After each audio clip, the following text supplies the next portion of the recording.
Estimadas y estimados servidores de la salud, muchas gracias por conectarse a esta capacitación de los PRONAM. El primer tema que vamos a ver es sobre enfermedad renal crónica.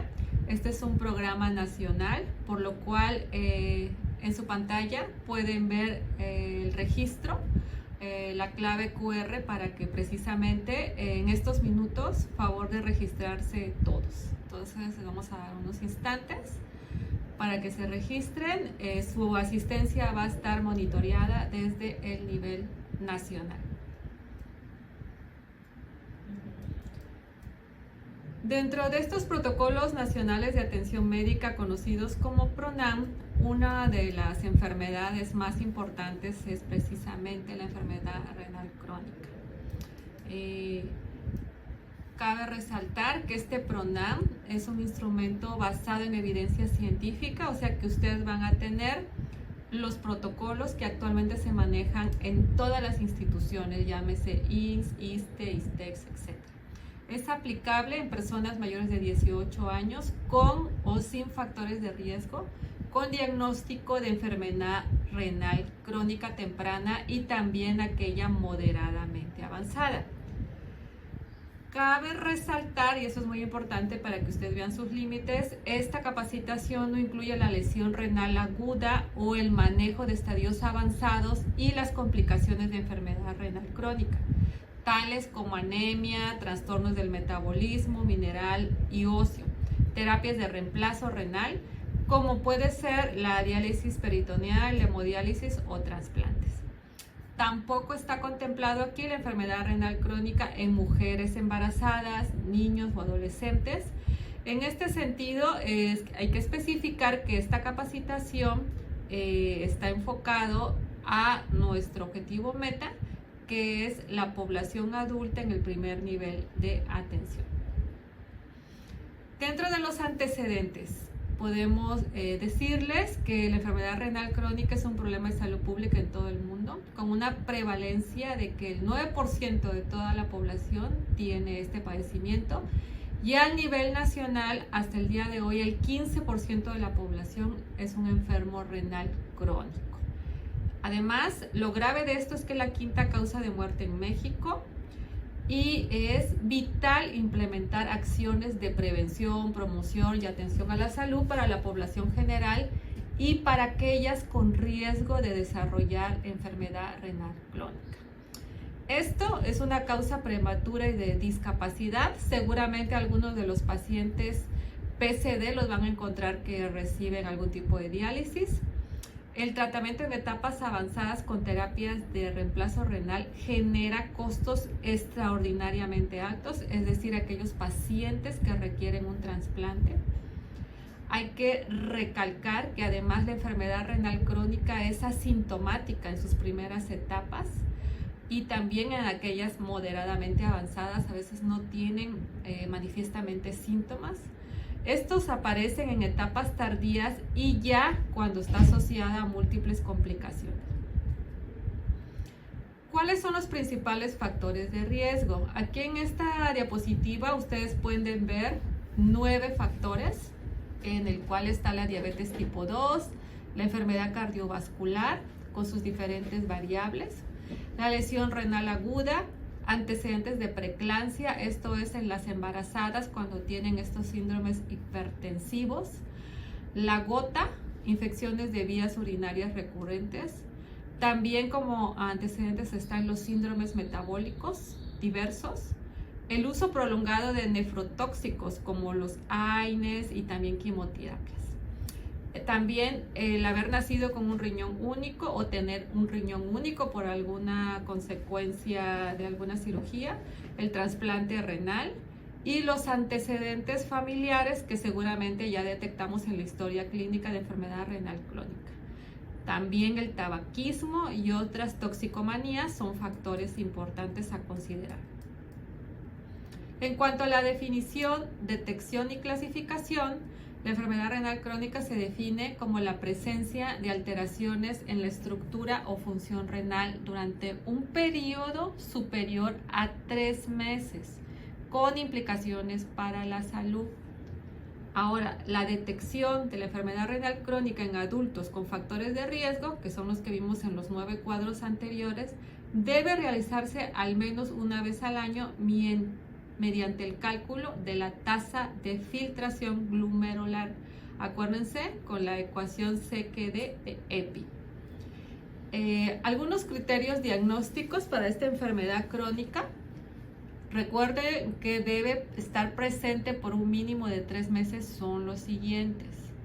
Albuminuria con relación a albúmina creatinina, cuyas siglas son RAC, mayor o igual a 30 miligramos gramos.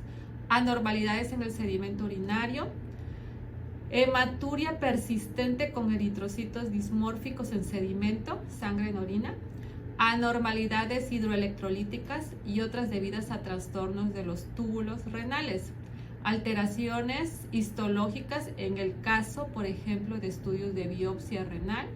Anormalidades estructurales detectadas por estudios de imagen de otro tipo, ultrasonografía, TAC.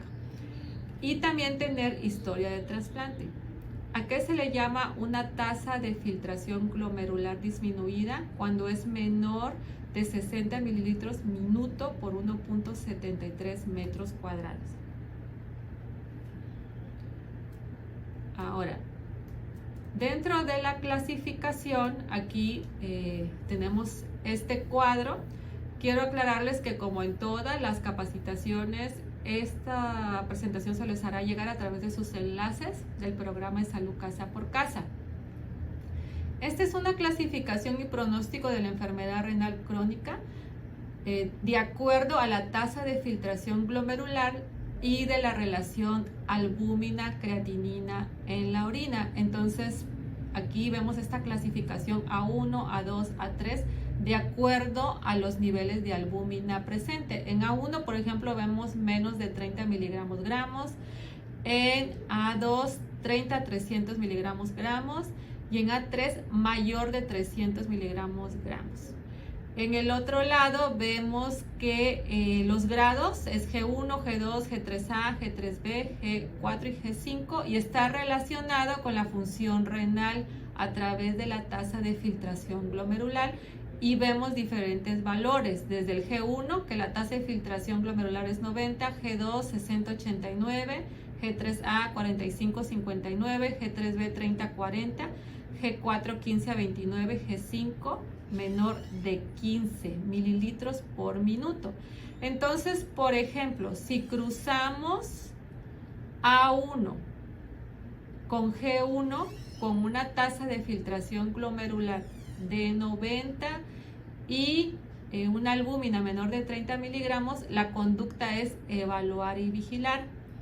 Pero, por ejemplo, si tenemos valores que van de 30 a 300 miligramos gramo de albúmina y un grado G3A de tasa de filtración glomerular de 45 a 59, al cruzar A2 con G3A, vemos que ya se trata de tratar. Y, por ejemplo, en el grado G5 con una tasa de filtración glomerular de menor de 15 mililitros por minuto, y tenemos un A3, es decir, una albúmina mayor a 300 miligramos gramos, lo que corresponde es referir. Cabe resaltar que esta semaforización es independiente de la causa, pero nos orienta sobre la gravedad y algunas decisiones terapéuticas. La combinación se presenta como un mapa de calor, como ustedes pueden ver en las ilustraciones.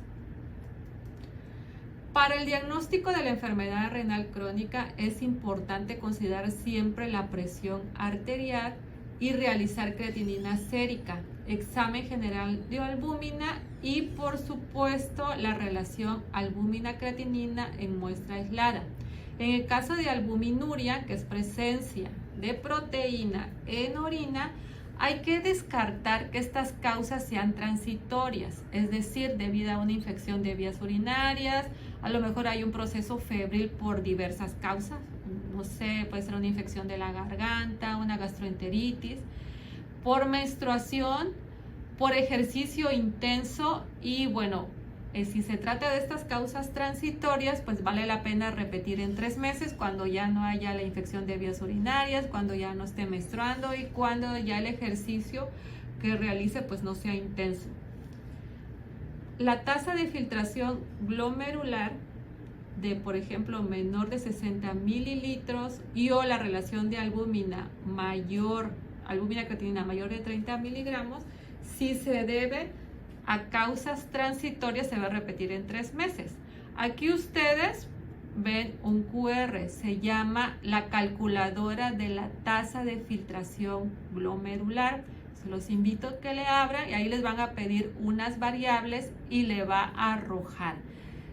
Entonces ahí ya podemos regresar a nuestro mapa de calor que vimos anteriormente y ya ustedes pueden evaluar esta relación tanto de la albúmina creatinina como de la tasa de filtración glomerular a través, repito, de este QR que es la calculadora de la tasa de filtración glomerular. El manejo no farmacológico. El tratamiento integral está encaminado a reducir los riesgos. Acuérdense que siempre vamos a tratar la parte de prevención y contención para evitar la progresión de la enfermedad y obviamente las complicaciones asociadas, como puede ser el reemplazo renal, es decir, que la persona sea candidata a un trasplante de riñón. Hay que manejar el peso, evitar todo aquello que sea nefrotóxico, la dieta y el ejercicio físico, de preferencia pues con profesional de la salud como un nutriólogo, y prevenir, esto es muy importante, el consumo de tabaco, tanto activo como pasivo. El manejo no farmacológico entonces está orientado a un estilo de vida saludable, aconsejar sobre dietas saludables, principalmente el consumo de frutas y verduras y evitar estos alimentos pues ultraprocesados. La proteína en la dieta recomendada es de 0.8 gramos kilogramo de peso día. En adultos mayores con fragilidad o baja masa muscular, considere más proteínas y calorías en dieta. Hay que evitar a toda costa la ingesta elevada de proteínas mayor a 1.3 gramos por kilogramo de peso al día. También la ingesta de sodio se recomienda menos de 2 gramos día, es decir, 5 gramos de cloruro de sodio al día.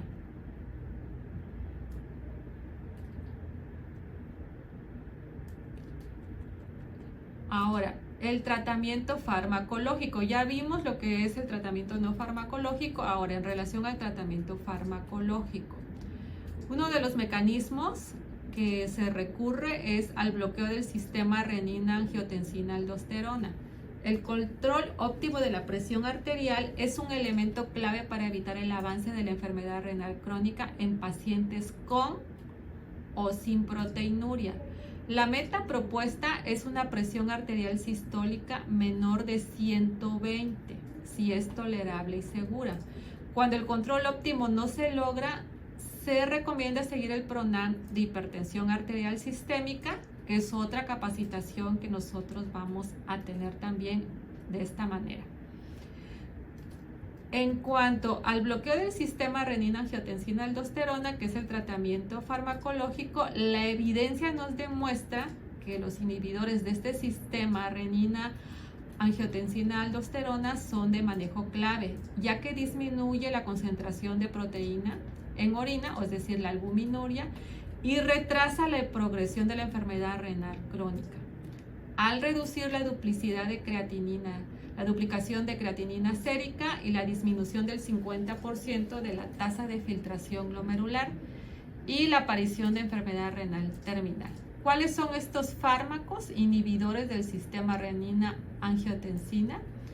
Es el enalapril, lisinopril, el losartán, el valsartán, telmisartán y el muy conocido captopril. En cuanto al bloqueo del sistema renina-angiotensina-aldosterona, también podemos encontrar fármacos como enalapril, lisinopril, losartán, valsartán, captopril, telmisartán. Estos además disminuyen eventos cardiovasculares mayores, es decir, el infarto de miocardio, el accidente cerebral vascular, la insuficiencia cardíaca y la muerte cardiovascular. Por ello son consideradas una estrategia de primera línea en pacientes con enfermedad renal crónica y presencia de proteína en orina. Monitoreo necesario. Es importante vigilar la presión arterial y la creatinina sérica y el potasio de las 2 a 4 semanas tras iniciar el tratamiento con todos estos fármacos que ya citamos y que se ven en los cuadritos. Otro de los tratamientos son los antagonistas de los receptores de mineralocorticoides, ARM esteroides. Estos ARM no selectivo, como la espironolactona y el selectivo eplerenone, reduce la mortalidad de los eventos cardiovasculares en pacientes con insuficiencia cardíaca con fracción de eyección reducida. Aquí, por ejemplo, la finerenona demostró reducciones significativas en desenlaces renales y cardiovasculares en pacientes con diabetes tipo 2 y albuminuria moderada o grave. También tenemos lo que son los inhibidores de los cotransportadores sodio-glucosa tipo 2. ¿Cuáles son estos fármacos? La canagliflozina, dapagliflozina, empagliflozina. El control glucémico óptimo es un elemento clave, es decir, el control del azúcar en la sangre es un elemento clave para evitar el avance de la enfermedad renal crónica. La meta propuesta en pacientes con esta enfermedad renal crónica es esta precisamente de la hemoglobina glucosilada individualizada con valores de 6.5% a menor de 8.0%. Otro de los elementos son los cotransportadores sodio-glucosa tipo 2. Estos medicamentos son responsables de la reabsorción del 90% de la glucosa filtrada en el túbulo contorneado proximal de los riñones. Al inhibir a estos cotransportadores, este tipo de medicamentos aumenta la excreción de glucosa sodio en orina, lo que se traduce en una disminución del azúcar en sangre y disminución de la presión intraglomerular, la inflamación y por ende la fibrosis renal.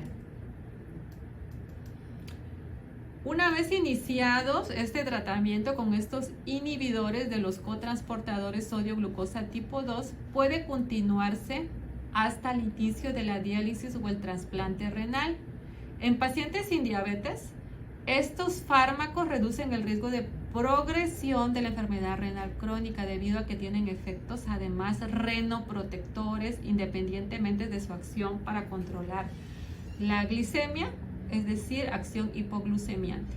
En pacientes sin diabetes se recomienda su uso de estos cotransportadores sodio-glucosa tipo 2 con una tasa de filtración glomerular mayor a 20 mililitros por minuto por 1.63 metros cuadrados y obviamente una relación albúmina-creatinina mayor a 200 miligramos gramos con una tasa de filtración glomerular de 20 a 45 mililitros por minuto por 1.73 metros cuadrados y relación albúmina. Las complicaciones más comunes son las infecciones del tracto genital, pero suelen ser de fácil manejo y usualmente no son motivo para suspender estos inhibidores. Tampoco está indicado en la enfermedad renal crónica secundaria a enfermedad renal poliquística del adulto y o enfermedades inmunológicas con tratamientos inmunosupresores de inducción. La metformina, que es también de uso común, debe ser reducida a la mitad cuando la tasa de filtración glomerular es menor de 45 mililitros minuto por 1.73 metros y suspendida cuando la tasa de filtración glomerular es menor de 30 mililitros minuto por 1.73 metros cuadrados. ¿Cómo podemos dar la protección cardiovascular adicional? Las personas con enfermedad renal crónica tienen mayor riesgo de enfermedad cardiovascular y este riesgo aumenta conforme la tasa de filtración glomerular disminuye. El riesgo de muerte por enfermedad cardiovascular es mayor que el riesgo de avance hacia una enfermedad renal crónica. Esto es aún mayor si la persona es portadora además de una nefropatía por diabetes. Se recomienda el manejo del riesgo cardiovascular en las personas con enfermedad renal crónica sea el mismo que en las personas sin enfermedad renal crónica. Los inhibidores HMG CoA reductasa o conocidos como estatinas. Su uso en la enfermedad renal crónica está encauzado a reducir principalmente el riesgo cardiovascular. La estatina más recomendada es la atorvastatina, pues es más segura en los estadios 4 y 5 y se recomienda en general su uso en mayores de 50 años con una enfermedad renal crónica de la tabla de calor que veíamos al inicio, G1, G5, sin diálisis o trasplante a una dosis de 20 miligramos día. Los fibratos. Los fibratos son efectivos para disminuir triglicéridos y elevar el colesterol HDL o colesterol protector. Sin embargo, no hay evidencia de beneficio en la enfermedad renal crónica. Cuando se prescriban, se recomienda utilizar fenofibrato o gemfibrosilo con dosis ajustadas a función renal. No prescribir bezafibrato y no usar en la enfermedad renal crónica de la tabla de calor en la posición G5. Esta es una alternativa para disminuir triglicéridos, también es la niacina. Ahora, en relación al ácido acetilsalicílico en la enfermedad renal crónica, su uso de 100 miligramos día se restringe a la prevención secundaria en personas con enfermedad isquémica cardio-cerebrovascular establecida. Obviamente aquí contrabalanceando riesgo cardiovascular mayor al desangrado y anemia. En cuanto al ácido úrico en la enfermedad renal crónica, hay que tomar en cuenta lo siguiente. No dar tratamiento para la reducción de ácido úrico en aquellos casos que esta hiperuricemia sea sintomática. Solo dar tratamiento para reducir ácido úrico ante el diagnóstico de gota como causa contribuyente de la enfermedad renal crónica con manifestaciones que afecten la calidad de vida, por ejemplo, aquellos casos incapacitantes. Administrar dosis de inhibidores de xantina oxidasa de acuerdo con el estadio de la enfermedad renal crónica y evitar su uso combinado con medicamentos que aumenten el riesgo de toxicidad, como por ejemplo la ciclosporina, aminoglucósidos, azatioprina, tiazidas y diuréticos de asa, también las cefalosporinas y la warfarina. Aquí, por ejemplo, aquí hay algunos temas que podemos nosotros ubicar en las historias clínicas o también en las notas de evolución. Puede ser en relación a la causa de enfermedad, que la causa no sea clara, que se sospecha de causa hereditaria y que sea una nefrourolitiasis extensa o repetitiva que haya generado esta enfermedad renal crónica. En relación a la tasa de filtración glomerular o riesgo de terapia de reemplazo renal, es decir, trasplante renal, hay que considerar enfermedad renal crónica de etapa G3B, G5 a 3, independientemente de su tasa de filtración glomerular, particularmente si la proteinuria no ha tenido respuesta apropiada, es decir, que hayamos logrado una reducción al estadio A2 o con uso combinado de todos los demás agentes que se han mencionado aquí. También puede estar relacionado a la tasa de filtración glomerular o riesgo de terapia de reemplazo renal, una disminución anual de la tasa de filtración glomerular mayor a 5 mililitros por minuto por 1.73 metro cuadrado, y también el riesgo de mayor de 3 a 5% de requerir terapia de reemplazo renal a 5 años usando ecuaciones de riesgo validadas. Esto obviamente con el acompañamiento de internistas o nefrólogos. Las referencias oportunas a nefrología para que ustedes conozcan. Estas referencias están vinculadas a la relación albuminuria-hematuria. Si estos hallazgos persisten en una relación albúmina-creatinina mayor de 300 gramos o relación proteína-creatinina mayor a 500 gramos, a pesar de los tratamientos ya mencionados, o puede ser también que hayan cilindros hemáticos urinarios o eritrocitos mayores a 20 por campo de alto poder sin explicación en los estudios de laboratorio que se le realicen a estos pacientes. Otros motivos de referencia a nefrología, que en su momento pues ya se harían en las unidades de segundo nivel, es sospecha de hipertensión arterial secundaria, una enfermedad renal crónica, hipertensión arterial resistente con mayor o igual a 4 antihipertensivos, alteraciones persistentes del potasio sérico mayor a 5.5 o 3.5 mil equivalentes por litro. También si hay acidosis metabólica persistente, como se menciona acá, una anemia menor de 11 gramos decilitro en hombres o menor a 10 gramos decilitro en mujeres, o también una anemia que puede ser normocítica, normocrómica, enfermedad renal crónica. También por alteraciones del metabolismo fosfocalcio, calcio-fósforo, paratormona y o vitamina D, y alteraciones en estudios de imagen múltiples, quistes de riñón, riñón único, asimetría renal significativa. El seguimiento de la consulta. En la evaluación clínica de las consultas de seguimiento deben registrarse siempre variables clínicas como peso, talla, el índice de masa corporal, cintura abdominal, su medición con la cinta métrica que se les ha proporcionado y la presión arterial. También investigar la presencia de factores que pueden contribuir a esta progresión, a pesar de que se les está dando medicamentos y otras recomendaciones. A lo mejor existe tabaquismo, descontrol glucémico, uso de nefrotóxicos y obviamente incentivar la alimentación saludable y la actividad física con la familia. Además, siempre debe preguntarse sobre la medicación recibida para hacer ajustes de dosis de acuerdo con la función renal del paciente y evitar toxicidad, esto con la asesoría y acompañamiento de los profesionales internistas que en su momento, seguramente en el segundo nivel, los van a atender. Aquí hay que tener en cuenta tema de los exámenes de laboratorio ya en las consultas de especialidad, pero esto es para conocimiento general de ustedes, porque a lo mejor en las notas de evolución ustedes van a visitar pacientes que estén en control por una enfermedad renal crónica. Les deben de solicitar sus médicos tratantes la tasa de filtración glomerular, la relación albúmina-creatinina, y en el estadio 3A en adelante lo que serían estudios de laboratorio de electrolitos séricos como es sodio, potasio, cloro, HCO3 total si está disponible, el examen general de orina, hemoglobina glicosilada en personas con diabetes dependiendo del control glucémico.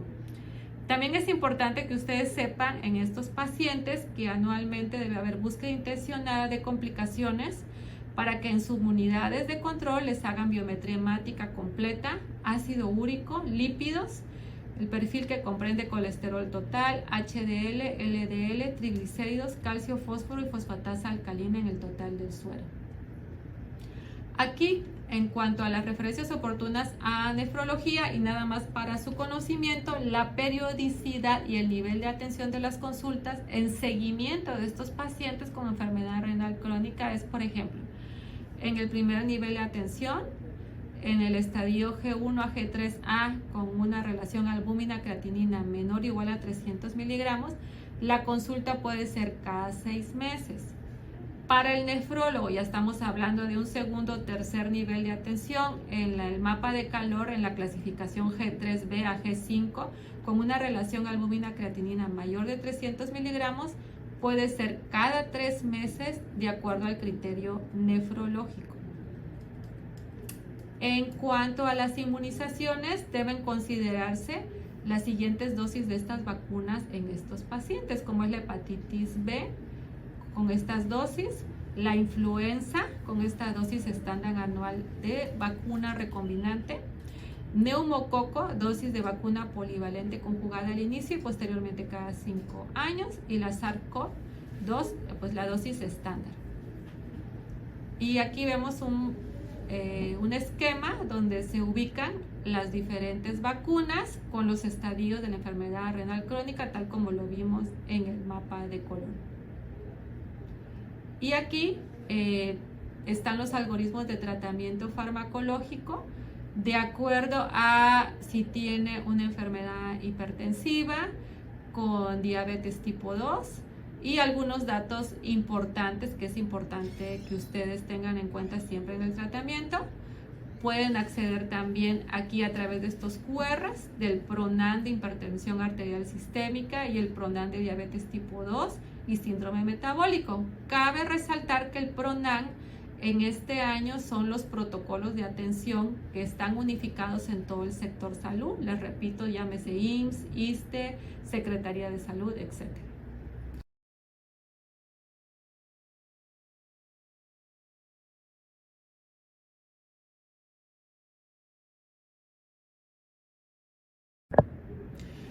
Pues siguiendo con la capacitación de los protocolos nacionales de atención médica conocidos como PRONAN en todo el sector salud, vamos a ver en esta parte lo que es la diabetes tipo 2 y el síndrome metabólico en el primer nivel de atención.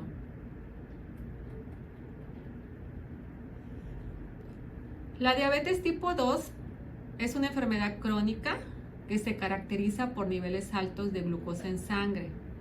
Se presenta frecuentemente con otras alteraciones como son el sobrepeso, la obesidad, la hipertensión arterial sistémica, los trastornos afectivos y también las dislipidemias. Por lo que es fundamental la evaluación y tratamiento integral para evitar totalmente complicaciones incapacitantes como puede ser el pie diabéticos, algunos tipos de neuropatías, por ejemplo.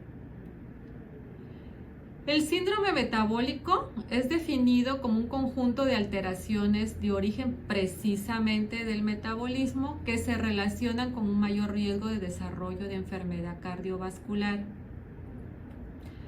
¿Cómo podemos detectar la diabetes?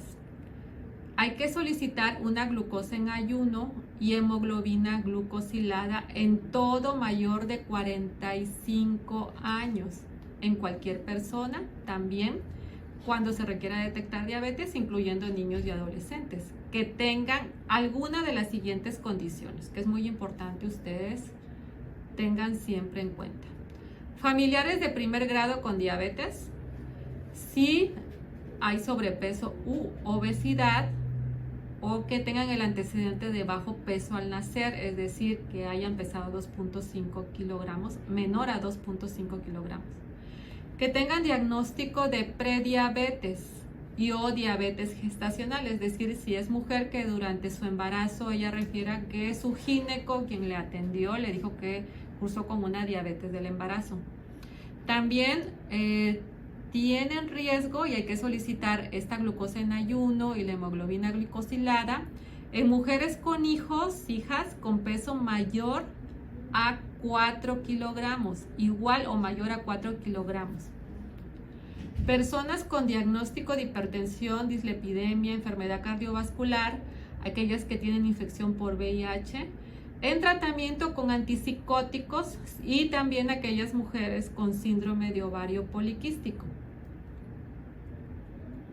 El tamizaje, o sea, estos estudios deben ser anuales, si obviamente tienen todos los factores de riesgo que hemos mencionado. Si los resultados son normales con los antecedentes ya referidos, se recomienda repetir cada 3 años. También, caso detectado, hay que hacer escrutinio en familiares de primer grado. Criterios de diagnóstico de diabetes. ¿Cuáles son estos criterios basados en los siguientes elementos? Por ejemplo, se llama prediabetes si hay una glucemia en ayuno de 100 a 125 miligramos por decilitro. También si la hemoglobina glucosilada estuvo en 5.7 a 6.4. Es una prediabetes si la glucemia 2 horas poscarga de 75 gramos de glucosa oral llega a niveles de 140 a 199 miligramos por decilitro. ¿Qué se considera ya una diabetes en el diagnóstico? Cuando la glucemia en ayuno es mayor o igual de 126 miligramos por decilitro, si la hemoglobina glucosilada es mayor o igual a 6.5%, si la glucemia 2 horas poscarga de 75 gramos de glucosa oral es mayor o igual a 200 miligramos por decilitro, y si los parámetros son mayores o iguales a 200 miligramos por decilitro en cualquier medición, siempre y cuando haya síntomas. ¿Cómo se diagnostica el síndrome metabólico en adultos?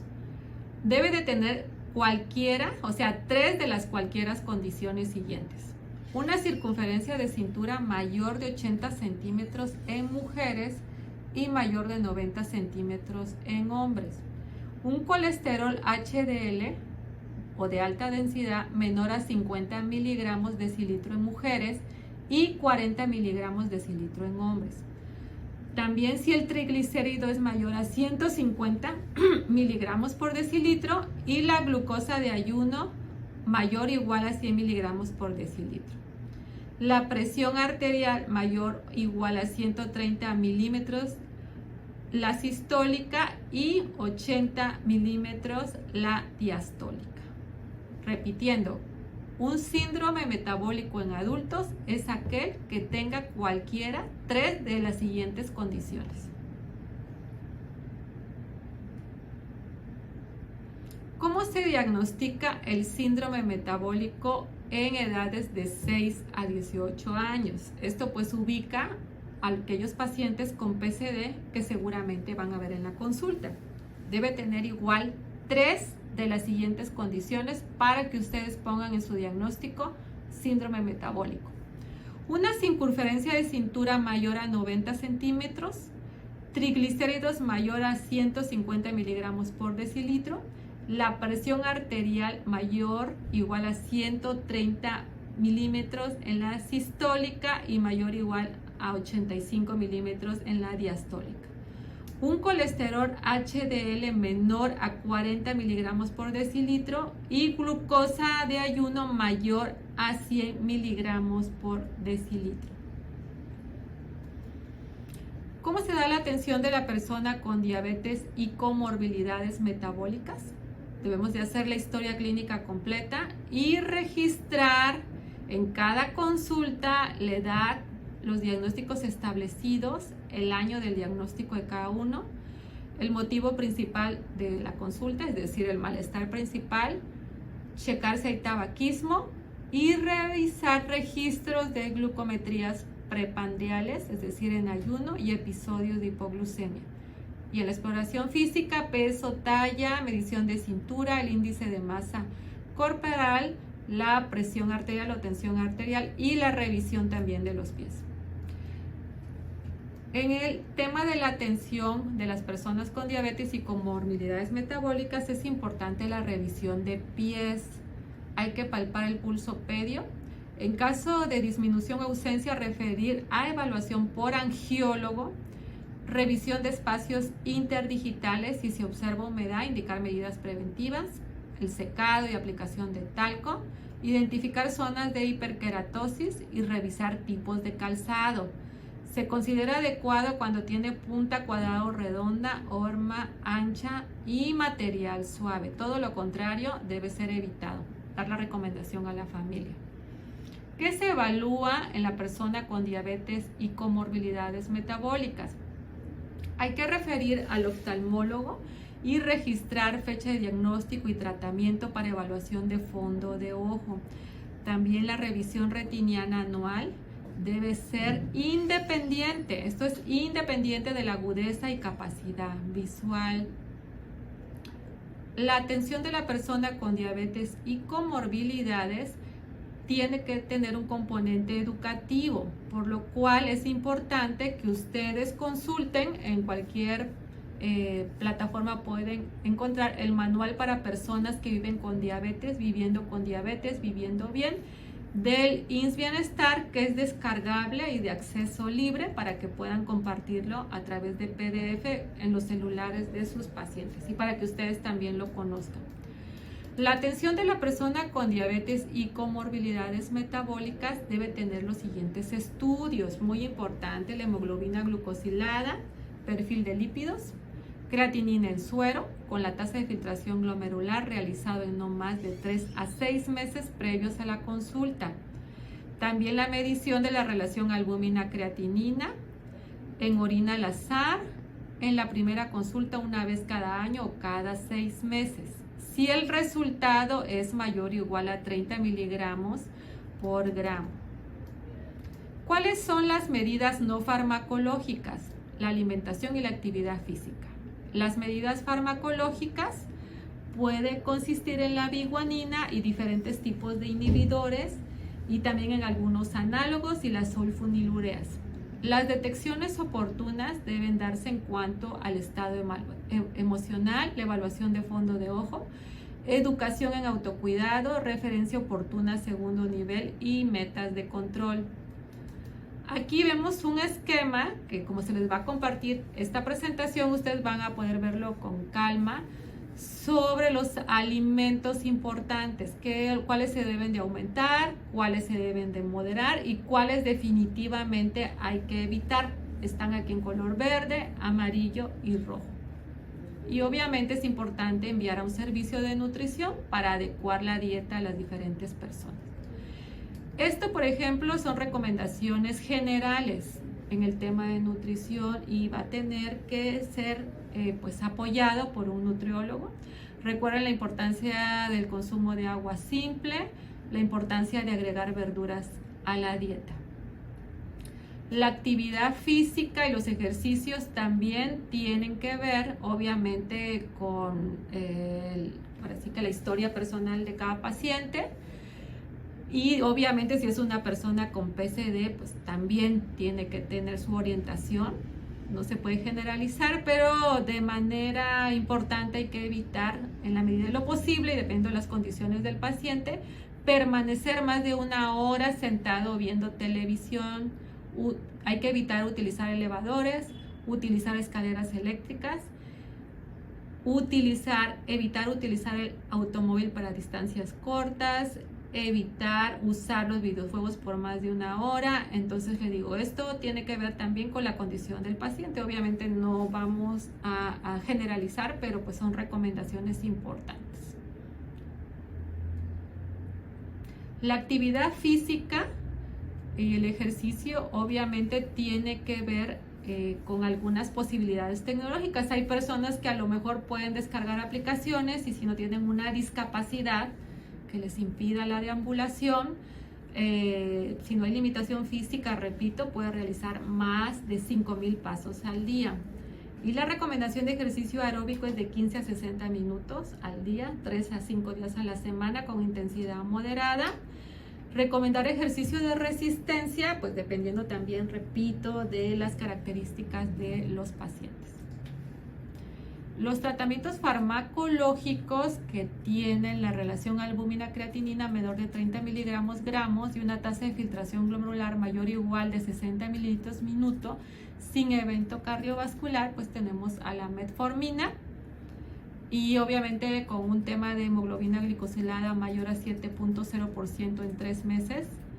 Aquí se dan también algunos criterios en cuanto al índice de masa corporal menor o mayor o igual de 30 kilogramos por metro cuadrado. Y aquí también vemos algunas combinaciones de, por ejemplo, metformina con sulfenilurea y algunos otros inhibidores, lo cual ustedes podrán repasar con calma en el momento que se les comparta esta presentación. Algunos otros tratamientos farmacológicos con el apoyo del especialista, pues obviamente tiene que ver con la hemoglobina glicosilada mayor de 7.0% en 3 meses. Habrá en algún momento que referir al segundo nivel. La referencia a segundo nivel a pacientes mayor, igual de 65 años, con hipoglucemias frecuentes y o pérdida de la independencia funcional, lo cual es importante estar evaluando. En su momento tendrán la asesoría si el paciente ya en el segundo nivel necesita o en el primer nivel con su médico tratante requiere agregar insulina. Y bueno, eso ya se verá con el especialista, pero queremos que ustedes conozcan estos criterios porque es importante que si en alguna visita de seguimiento o en la primera vez detectan alguna irregularidad, ustedes puedan tener también algunas bases farmacológicas. También en pacientes con una relación albúmino-creatinina mayor o igual de 30 miligramos gramo y una tasa de filtración glomerular de 30 a 60 mililitros por minuto o evento cardiovascular, habría que considerar la metformina con algunos otros inhibidores y obviamente también tener en cuenta la hemoglobina glicosilada mayor de 8.0% en 3 meses, lo cual habría que reajustar el esquema. Y habrán momentos en los cuales el paciente se le agregue insulina y habrá que referir al segundo nivel de atención. Hay que recordar que la dosis máxima de metformina son 1000 miligramos al día en pacientes con una tasa de filtración glomerular de 30 a 45 mililitros por minuto por kilogramo. Ahora aquí tenemos algún esquema en donde vemos antidiabéticos como es las biguaninas, en este caso la metformina, y tenemos también la dapaglifosina, empagliflozina, los inhibidores como la sitagliptina, linagliptina y también la semaglutida oral y algunas sulfonilureas como es la glibenclamida y la glimepiridina. Aquí vemos las dosis por día, considerando obviamente miligramos día, y vemos aquí los diferentes mecanismos de acción. En caso de las biguaninas, la disminución de la resistencia de insulina, de todas las que son las dapagliflozina, empagliflozida, inhiben la reabsorción de glucosa a nivel del túbulo renal, es decir, a nivel renal. Y vemos la última columna en donde se ven todas las contraindicaciones, dependiendo, por ejemplo, en el caso de la metformina, está contraindicado en pacientes con una tasa de filtración glomerular menor de 30 mililitros por minuto o con exacerbación de trastornos gastrointestinales. Por ejemplo, las sulfonilureas están contraindicados totalmente en pacientes con edad mayor de 65 años o con índice de masa corporal mayor de 30 kilogramos por metro cuadrado o con una tasa del filtrado glomerular de 45 mililitros por minuto. Entonces, con esta tabla ustedes pueden tener una orientación de los tipos de antidiabéticos, las dosis terapéuticas, los mecanismos de acción y las contraindicaciones detalladas. Algunas orientaciones del tratamiento farmacológico que seguramente ustedes van a poder ampliar y con los materiales que también anexos les vamos a proporcionar. Por ejemplo, la semaglutida oral requiere que el estómago esté vacío y debe de tomarse 30 minutos antes del desayuno con un sorbo de agua simple, no más de 120 mililitros y sin administrarse con ningún otro medicamento. Se inicia con la dosis de 3 miligramos por 4 semanas y luego 7 miligramos por 4 semanas y de ser necesario llegar a 14 miligramos si la tolerancia es buena.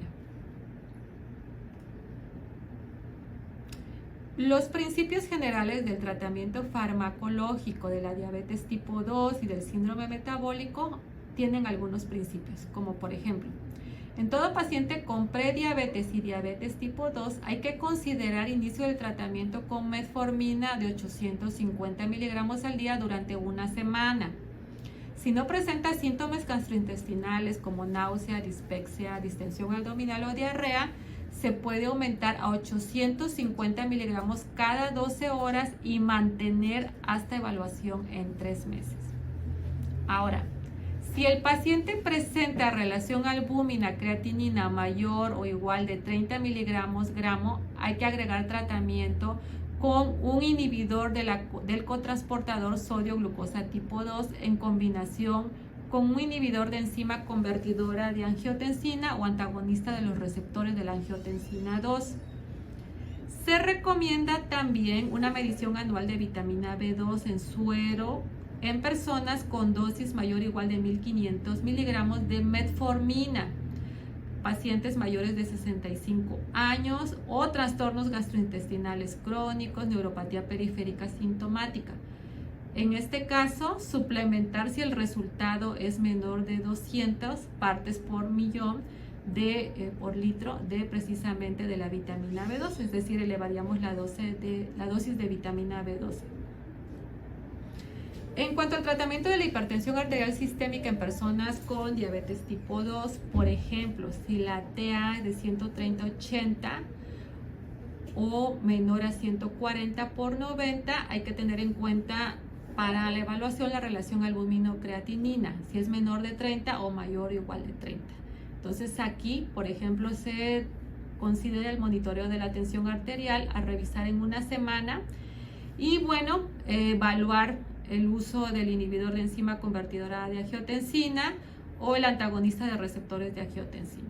Aquí también, en el caso de que la presión arterial sea mayor o igual a 140/90, considerar el tratamiento de inhibidor de la enzima convertidora de angiotensina o también antagonistas de receptores de angiotensina, más algún diurético como la tiazida a dosis baja o un calcio antagonista.